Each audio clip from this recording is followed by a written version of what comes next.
Musk. I am curious, when you met him in the first couple of minutes that you spent with him one on one,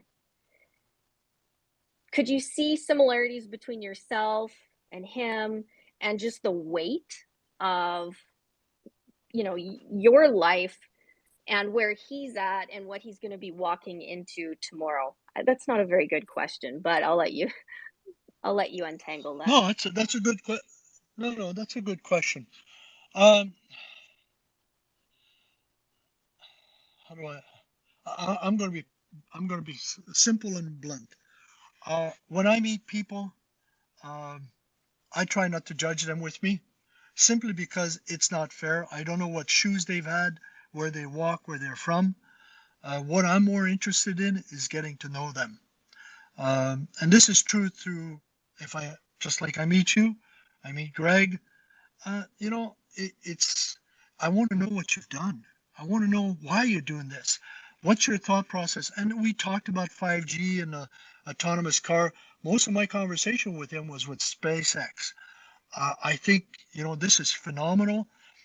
Having private capability of getting people up in the air and go to different planet. And I think that's the next stage for us.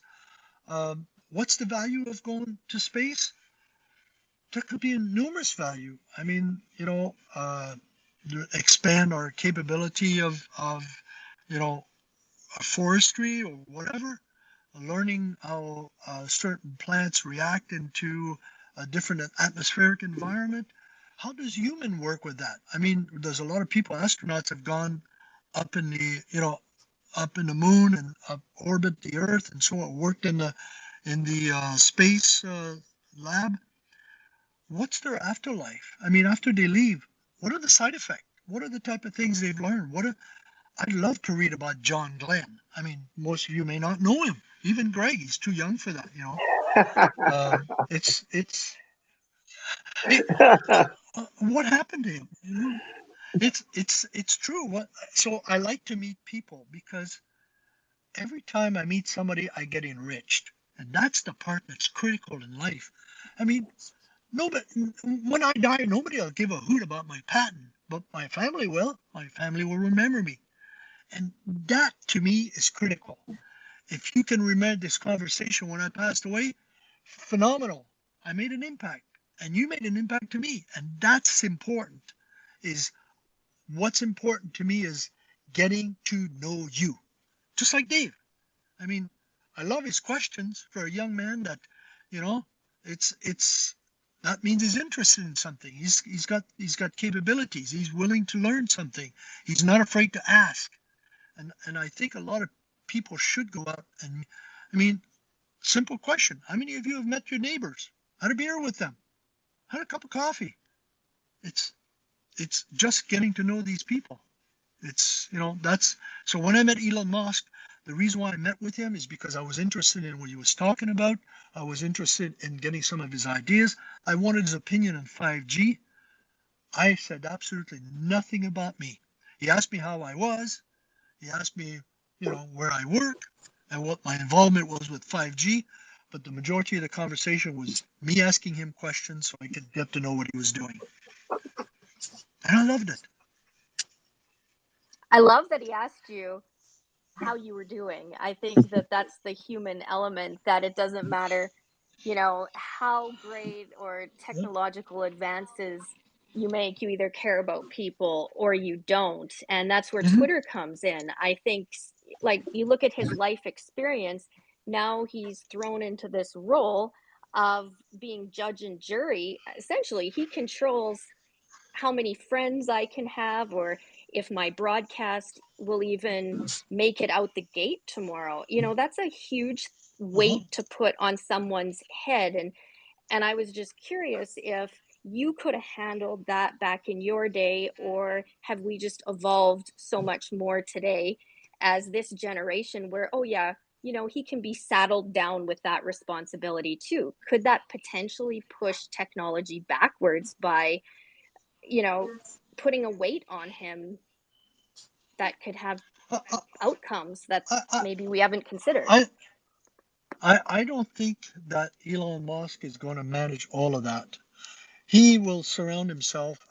You know, I don't know. 2 weeks ago, he asked everybody at Twitter if he should step down as CEO, and he got a very high number of saying yes. And his comment was, sometimes you shouldn't ask what you don't want the answer to be. But, you know, he's debating, does he want to continue to do this? I don't think we're at the point where one person can do everything. I mean, if you think you are, you're pompous. I'm sorry, but that's the way I think about it. If you think you could do all of this by yourself, you are heavily mistaken. You cannot be a high quality person in such a diversified program and do it right. You'll make decisions, I guarantee. But will they be the right decision? Will it kill your product? Possibly. So, we need each other. I mean, that's what companies are for. It's the sum of all of the people working with you that makes you a success. If you don't believe that, then don't start a company. Become a consultant and hope you can get a good job. I strongly believe that. I mean, it's like a family, Val.